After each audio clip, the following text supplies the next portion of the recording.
I'm Sarah Mitchell, 32 years old, and I was a senior marketing analyst at Horizon Marketing Solutions.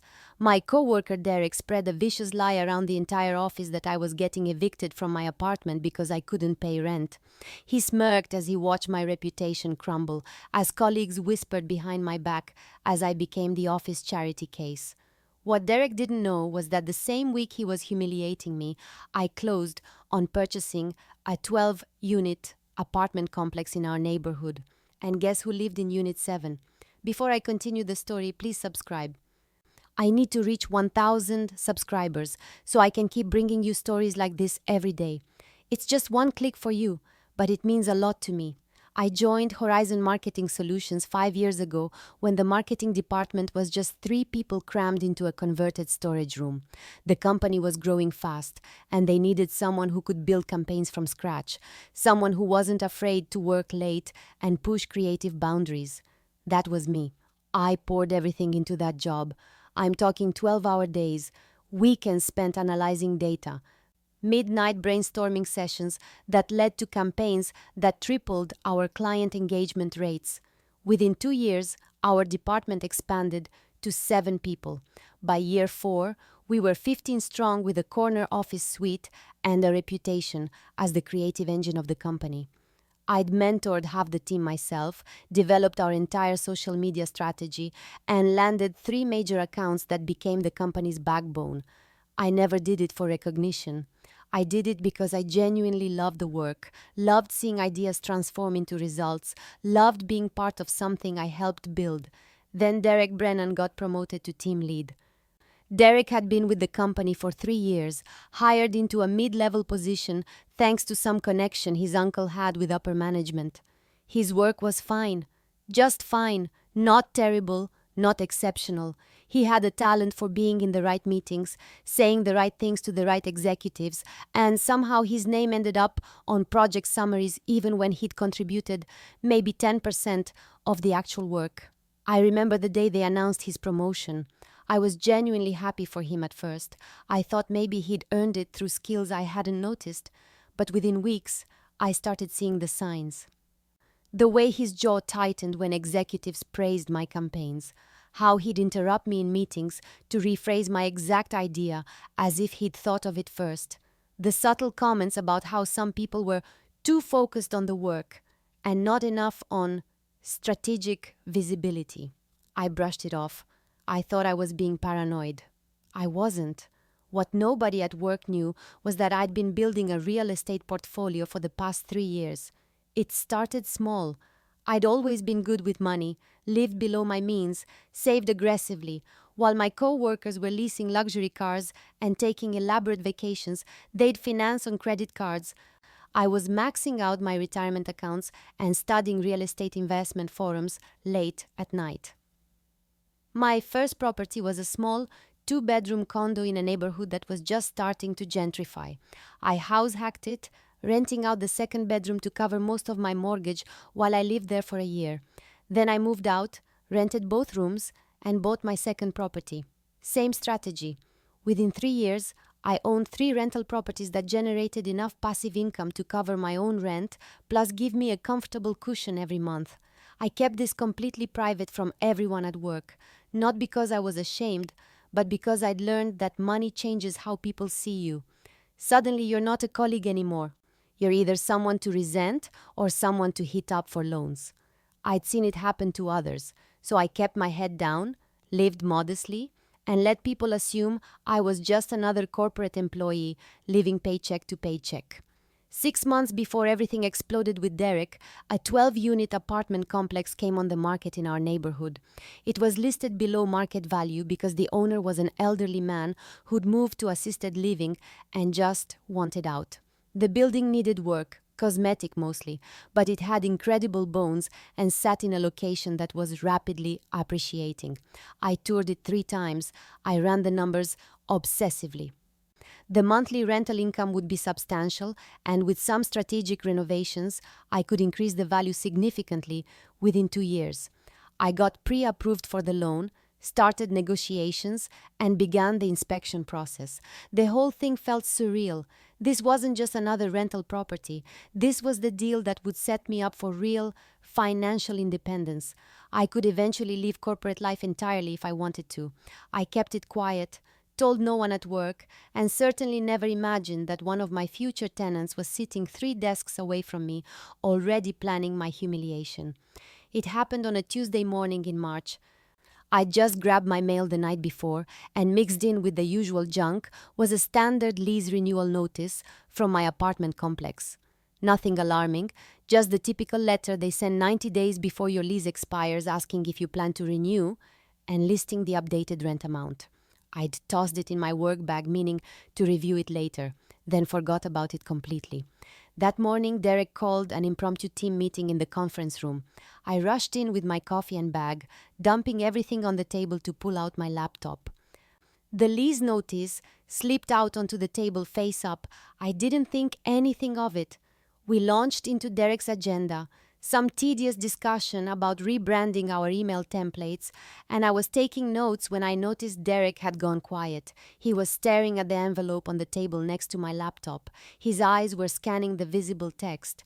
I saw the exact moment something clicked in his mind, saw this little smile twitch at the corner of his mouth. He looked up, caught me watching him, and that smile vanished behind a mask of concern. The meeting ended 20 minutes later, and I gathered my things, stuffing the notice back into my bag without a second thought. I had no idea what I'd just handed him. By lunchtime, everything had changed. I was at my desk when I noticed people glancing at me differently. Sympathetic looks, awkward smiles. I couldn't figure out what was happening until James stopped by my desk, his voice low. He told me Derek had been making rounds through the office all morning, pulling people aside with this grave expression, telling them I was facing eviction because I couldn't afford my rent. He'd apparently seen the notice, either misread it or deliberately twisted its meaning, and decided this was information the entire office needed to know. My stomach dropped. James said Derek was framing it as concern, saying things like, "I feel terrible for her," and "I hope she figures out her financial situation," while simultaneously spreading the story to anyone who would listen. Within hours, the rumor had infected every corner of our floor. The rest of that day felt like walking through a nightmare. People I'd worked alongside for 5 years suddenly couldn't make eye contact. The junior analyst I'd personally trained brought me coffee without me asking, setting it down with this pitying smile that made my skin crawl. 2 people from accounting who'd never spoken to me before stopped by to ask if I was doing okay, with exaggerated concern in their voices. I felt like I was losing my mind. What were they talking about? Then came the afternoon meeting. Derek was presenting campaign metrics, and somehow he pivoted to a speech about fiscal responsibility. He talked about how important it was to live within your means, how overspending could derail your career focus, how financial stress affected workplace performance. He never said my name. He didn't have to. Half the room glanced at me while he spoke. His voice dripped with false sympathy when he said, "We all face challenges, and it's nothing to be ashamed of, but we need to make sure personal issues don't impact our professional obligations." I sat there frozen, my face burning, having no idea what personal issues he was referencing, but feeling the weight of everyone's judgment anyway. After the meeting, James caught me in the hallway. His face was tight with anger. That's when he told me everything. How Derek had spent his morning playing the concerned colleague, spreading the story with careful precision. How he'd told the senior account manager that I was going through a rough patch financially. How he'd mentioned to the HR coordinator that he was worried about my stability. How he'd sighed dramatically in the break room and said, "It's such a shame when talented people can't manage their personal finances." James had heard it from 4 different people, all of whom had gotten slightly different versions of the story, but the core remained the same. Sarah Mitchell was getting evicted. Sarah Mitchell was broke. Sarah Mitchell was a financial disaster. I felt sick. My hands were shaking. 5 years of building my reputation, gone in a single morning because Derek saw a piece of mail and decided to weaponize it. I waited until most people had left for the day. Derek was in his office, door half open, scrolling through his phone. I knocked once and walked in, closing the door behind me. He looked up with this expression of mild surprise, like he hadn't been expecting me, like he hadn't spent the entire day destroying my reputation. I kept my voice calm and professional. I told him I'd heard he'd been sharing information about my personal finances with the office. I explained that what he'd seen was a standard lease renewal notice, not an eviction, and that there was absolutely no truth to anything he'd been saying. I asked him directly to correct the misinformation he'd spread. Derek leaned back in his chair, his face arranged in a mask of concern that didn't quite reach his eyes. He said he had no idea what I was talking about. He claimed he'd only mentioned to a few people that he'd noticed I seemed stressed lately and that he'd seen some official-looking mail. He said if people had misunderstood his concern, that wasn't his fault. He actually used the word concern 3 times in 30 seconds, but then he smiled. Just for a second, this tiny satisfied smirk flickered across his face before he caught himself. That's when I knew. This wasn't a misunderstanding. This wasn't him being careless with information. This was deliberate. This was calculated. He wanted to humiliate me, wanted to damage my credibility, wanted to watch me squirm. I pressed harder. I told him people were specifically saying I couldn't afford rent, that I was being evicted, and that those exact words had to have come from somewhere. He shrugged, said people gossip and exaggerate, said he couldn't control what conclusions others jumped to. He suggested that maybe I was being oversensitive, that if I didn't want people talking about my personal life, I shouldn't leave private documents lying around in meetings. The gaslighting was masterful. He was turning this around, making it somehow my fault for having mail, my fault for people gossiping, my fault for being upset. He stood up, said he had to get home, and walked past me to the door. Before he left, he turned back and said, "I really hope things work out for you, Sarah. Let me know if you need anything." His tone was pure poison wrapped in silk. I stood in his empty office, my heart pounding, understanding with perfect clarity that this was war. The next 2 weeks were suffocating. Derek's campaign against me shifted from rumor spreading to active exclusion and sabotage. He organized a team lunch at the new Italian place downtown, sent a calendar invite to everyone on the team except me. I only found out because James mentioned it, assuming I was too busy to go. When I checked my calendar, there was nothing. No invite, no email, nothing. It was deliberate erasure, making me invisible while positioning himself as the team leader who brought everyone together. Then he started volunteering me for projects nobody wanted. In meetings with upper management, he'd say things like, "Sarah needs an opportunity to prove her reliability right now," and assign me to tedious client accounts that were known time sinks with difficult stakeholders.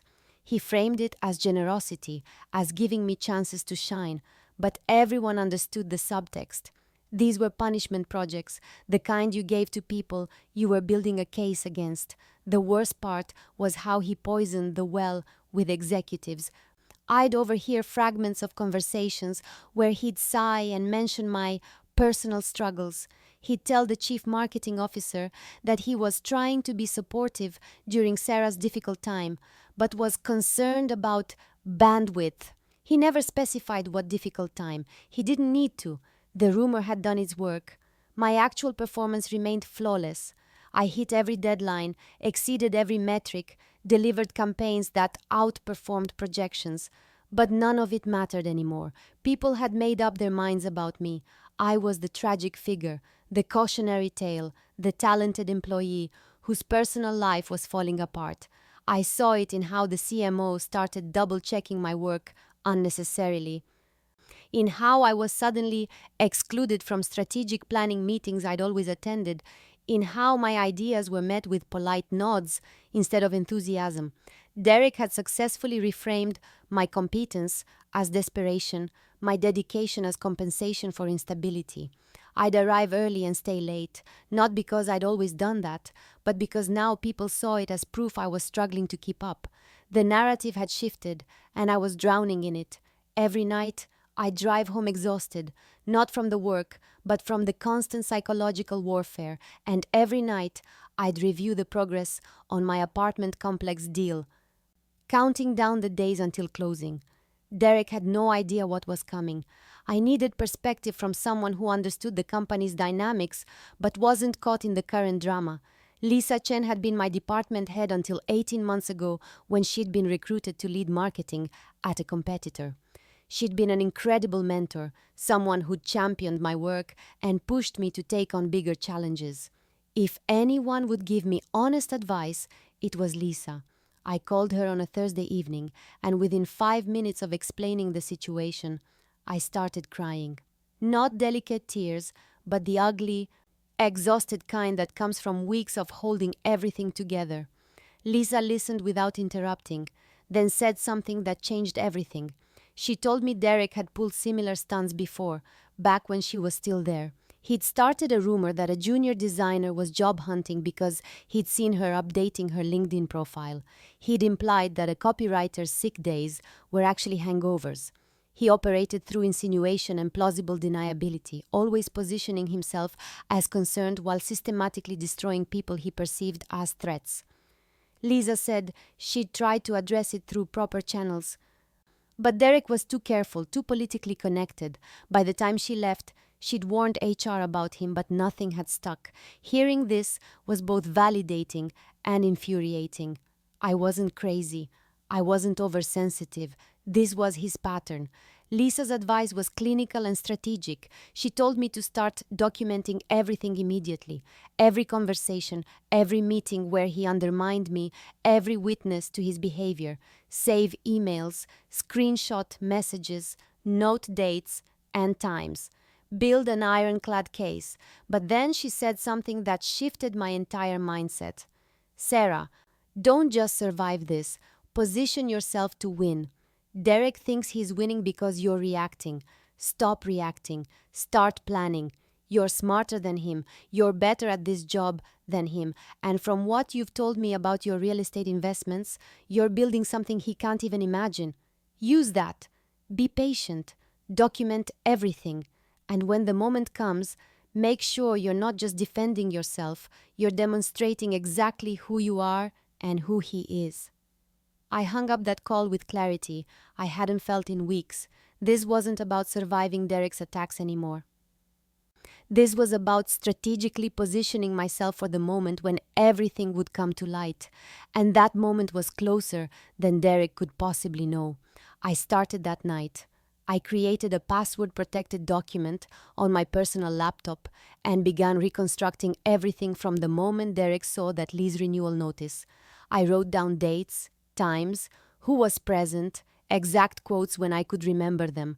I went through my work email and found a goldmine. There was the campaign proposal I'd written in January that Derek had forwarded to the CMO with minor word changes and his name in the author field. There was the email chain where I'd solved a major client crisis, and Derek's summary to leadership somehow only mentioned his own involvement. There was the calendar invite for the team lunch that showed every single team member except me. I took screenshots of everything. James became my essential witness. He started keeping his own notes about things he observed.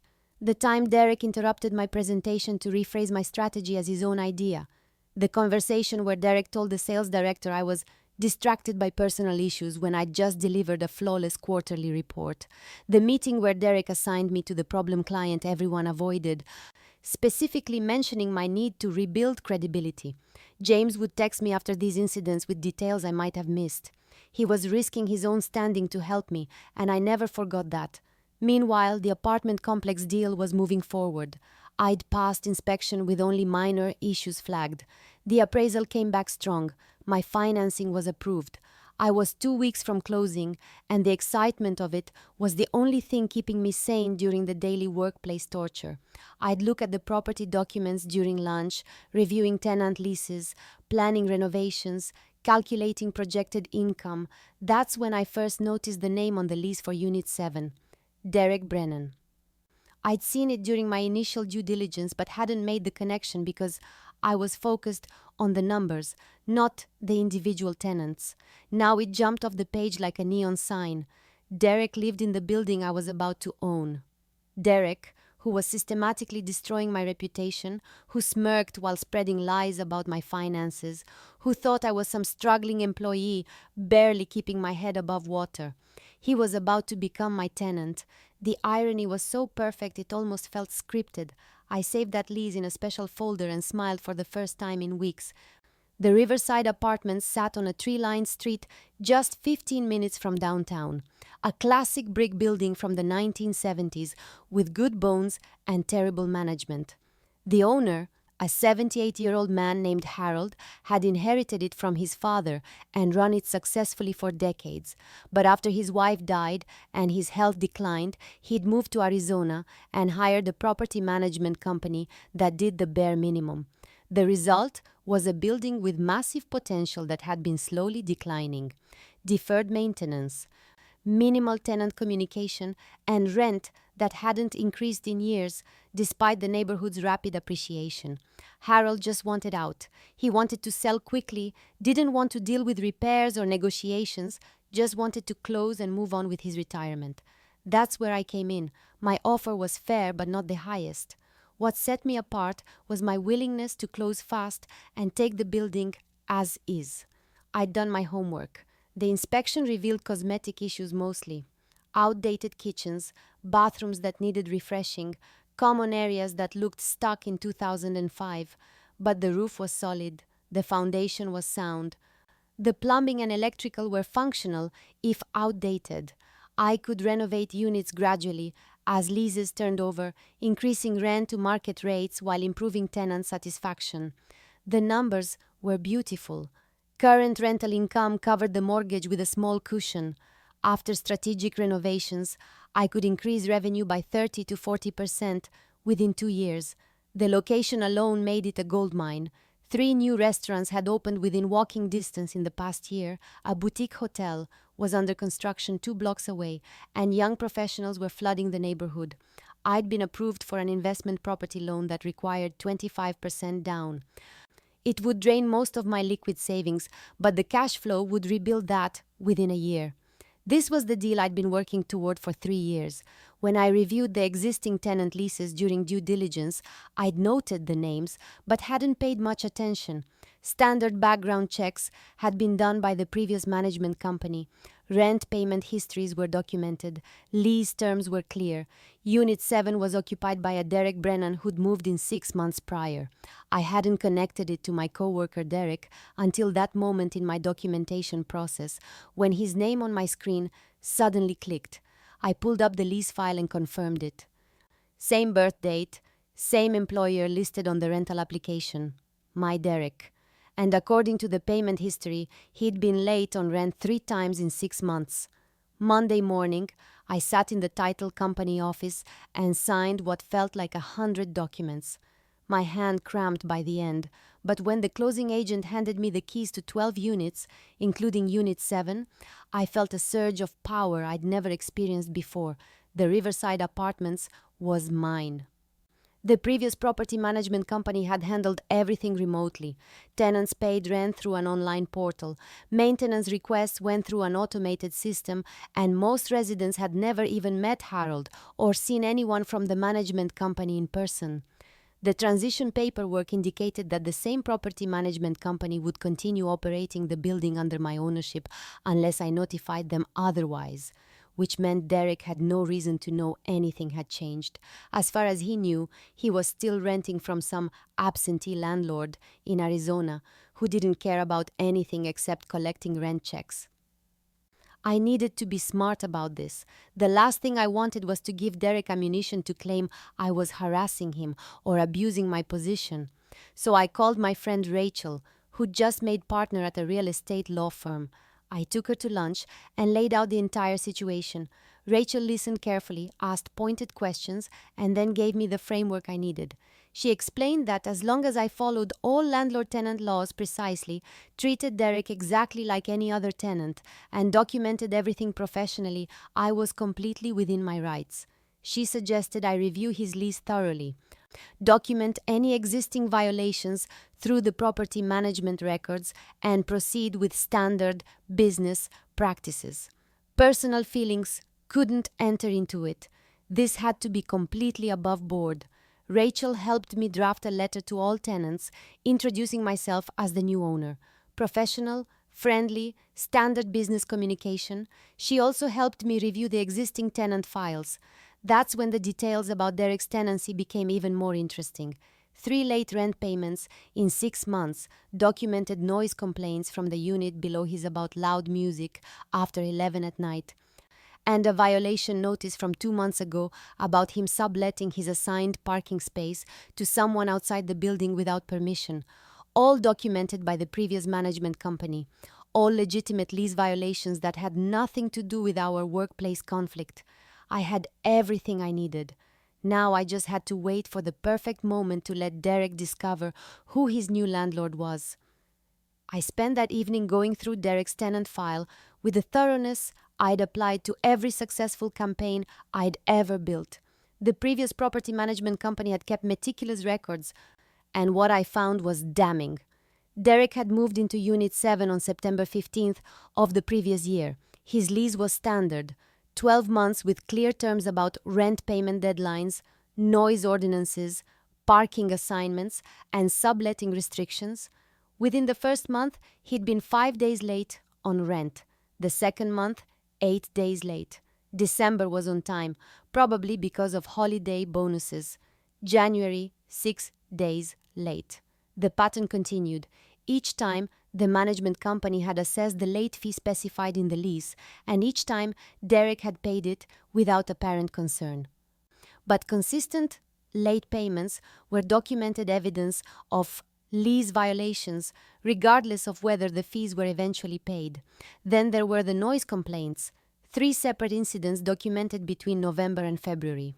The tenant in Unit 6, directly below Derek, had submitted formal complaints about loud music and television volume after 11 at night on weeknights.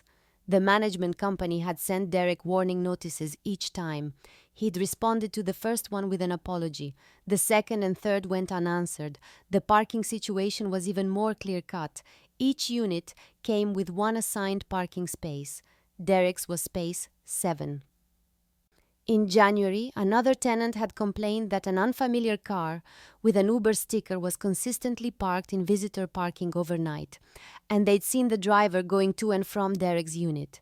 The management company investigated and discovered Derek had been renting his assigned space to someone for extra income, pocketing $200 a month. This was explicitly prohibited in the lease agreement. Section 8, Paragraph 3. The management company had sent him a cease and desist notice. He'd complied, but the violation was documented. I sat back and looked at the pattern. This wasn't about personal vendetta. This was about a tenant who'd repeatedly violated lease terms, who'd been given warnings and second chances, who'd shown a pattern of disregarding rules when they were inconvenient. Any landlord reviewing this file would have grounds for enforcement. The fact that this tenant happened to be the man actively destroying my career was simply cosmic justice. I photographed every page, backed up the files, and scheduled a call with Rachel to review next steps. The quarterly company-wide meeting happened on a Wednesday afternoon, 2 days after I closed on the building. The entire company packed into the main conference room, about 60 people total, for the CEO's state of the business address and department updates. Derek had somehow secured a spot on the agenda to discuss marketing department performance and future strategy. I should have known he'd use it as a platform. He started professionally enough, talking about campaign metrics and client satisfaction scores, but then his tone shifted. He began talking about the importance of team commitment and how success required everyone to be fully present and focused. He said that in challenging times, the company needed people who could deliver consistently without letting external factors compromise their work. Then he looked directly at me. The room felt it. That shift in energy when everyone knows something uncomfortable is happening. Derek said that while he appreciated everyone's efforts, he was concerned about inconsistent performance from some team members. He mentioned that personal crises, while understandable, couldn't become excuses for subpar work. He suggested that with potential budget cuts on the horizon, the company might need to make difficult decisions about underperformers who were dealing with personal issues that affected their professional obligations. The CEO, Thomas Whitmore, shifted in his seat, clearly uncomfortable.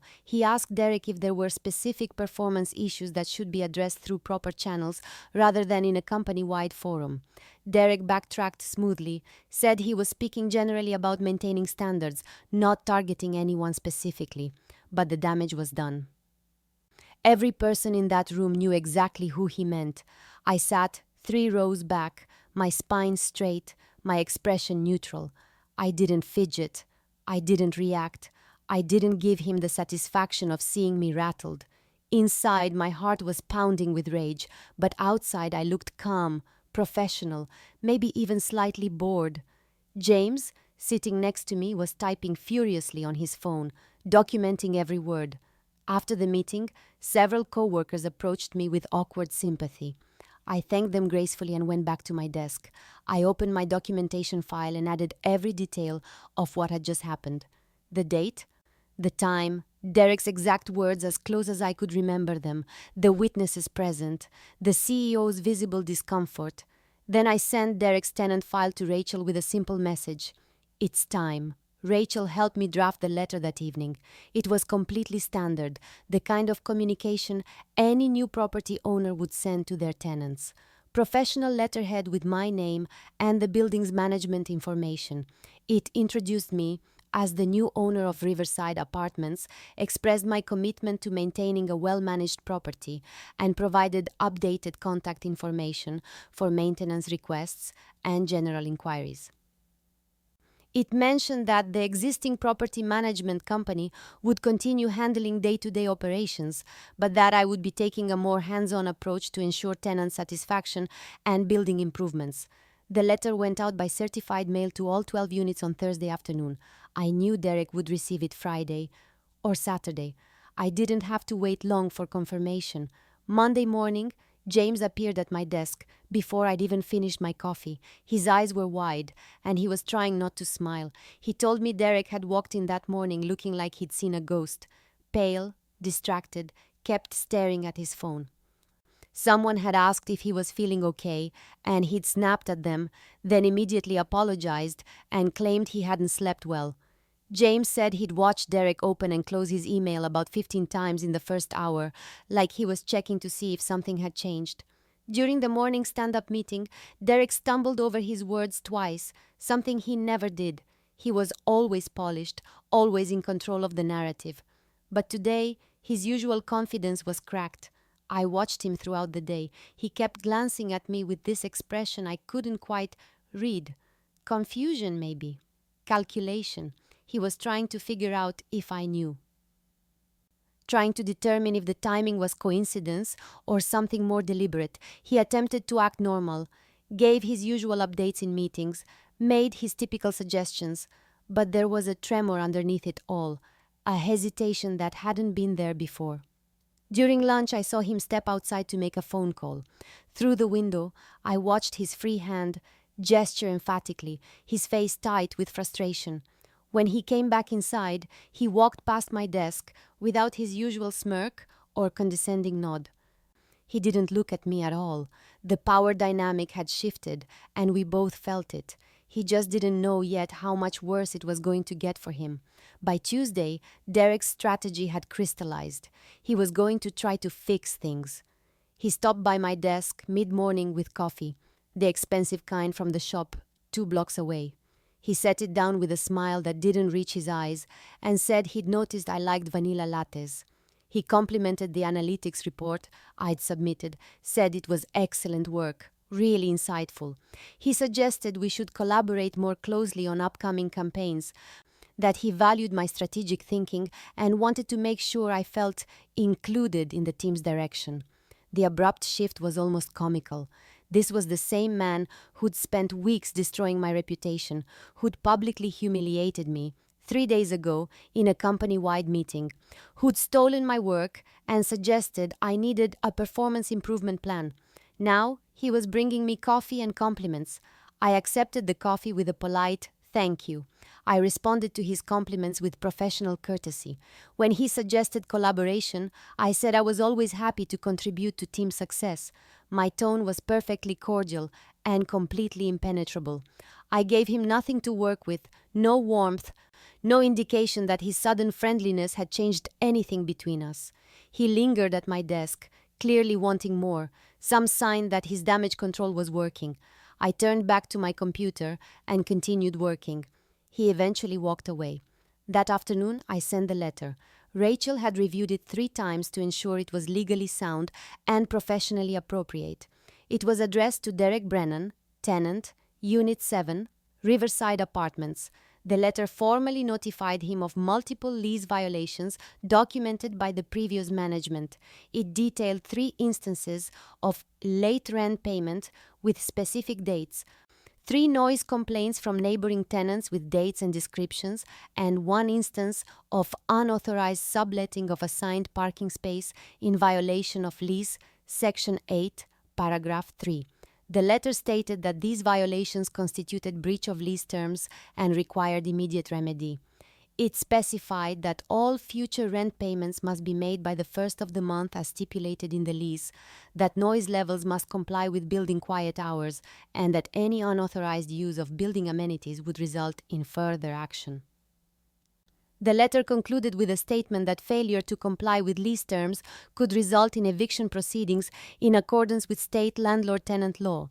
I sent it via certified mail, requiring signature. Professional, formal, completely by the book. Wednesday morning, Derek didn't bring me coffee. Thursday afternoon, I was called into a meeting with HR. Jennifer Martinez, the HR director, sat across from me with a serious expression and explained that Derek had filed a formal complaint. He claimed I was harassing him outside of work, using my position as his landlord to retaliate against him professionally. He alleged that I'd purchased the building specifically to target him and that the lease violation notice was discriminatory and vengeful. Jennifer asked for my side of the story. I took a breath and began methodically. I explained that I'd been building a real estate investment portfolio for 3 years, long before any workplace conflict with Derek. I showed her the timeline of my property acquisitions, my pre-approval for the apartment complex loan dated 2 months before Derek's rumor campaign began, and the purchase contract proving I'd been in negotiations while our workplace relationship was still cordial. Then I presented the tenant file. I walked Jennifer through Derek's documented lease violations, all recorded by the previous property management company before I'd ever owned the building. The late payments, the noise complaints, the unauthorized parking sublease. I showed her the standard letter I'd sent to all 12 tenants, introducing myself as new owner. I showed her the legally reviewed lease enforcement letter that treated Derek exactly as any landlord would treat a tenant with multiple documented violations. Then I opened my folder, the one I'd been building for weeks. I showed Jennifer the timeline of Derek's harassment campaign, screenshots of emails where he took credit for my work, the calendar invite for the team lunch that excluded only me, James's witness statement about Derek spreading false rumors about my eviction, documentation of Derek's presentation where he stole my campaign, a recording James had made of the company-wide meeting where Derek publicly suggested I was an underperformer dealing with personal crises. Jennifer's expression changed as she reviewed the evidence. What had started as an investigation into my alleged harassment of Derek had transformed into something much larger. She asked if she could keep copies of everything. I'd brought duplicates, anticipating exactly this question. As I left her office, I passed Derek in the hallway. His face was tight with anxiety. He tried to read my expression, searching for some indication of how the meeting had gone. I gave him nothing, just a professional nod, and kept walking. The meeting was scheduled for Monday morning. Derek, myself, Jennifer from HR, and our department manager Carol sat around a conference table. The tension was suffocating. Jennifer opened by explaining that both parties had raised serious concerns and that this meeting was to establish facts and determine next steps. She asked Derek to restate his complaint. He launched into his prepared speech about how I'd targeted him, how buying his building was suspicious timing, how the lease violations were fabricated or exaggerated to punish him for workplace disagreements. He painted himself as the victim of a vindictive coworker who'd weaponized her landlord position. Then it was my turn. I opened my folder and started at the beginning. I showed the property purchase timeline, proving I'd been pursuing this investment long before any conflict. I presented the tenant violation records created by the previous management company, stamped with dates from months ago, before I'd owned the building. Derek's face tightened, but he stayed quiet. Then I moved to the workplace harassment. I displayed the email where Derek forwarded my campaign proposal to executives with his name as author. Carol leaned forward, recognizing the campaign. I showed the excluded lunch invitation, the calendar screenshot showing every team member except me. I presented James's written statement detailing Derek's rumor campaign about my supposed eviction, complete with dates and specific quotes from multiple witnesses. I played the audio recording from the company-wide meeting where Derek suggested budget cuts might require letting go of underperformers with personal crises, all while looking directly at me. Derek tried to interrupt. He claimed the eviction thing was a misunderstanding, that he'd misread the document, that he'd been trying to help. Jennifer cut him off. She asked about the campaign he'd presented as his own work. He stuttered, said it was collaborative, that team leaders often present teamwork. Carol pointed out that his presentation explicitly used singular pronouns, claiming personal credit. Jennifer asked about the team lunch exclusion. Derek claimed it was an accidental oversight. Jennifer held up the calendar invite showing every single team member's name except mine. Accidental oversight required believing he'd somehow forgotten the person who sat 10 feet from him. Derek's defenses collapsed one by one. The evidence was too thorough, too documented, too corroborated by witnesses.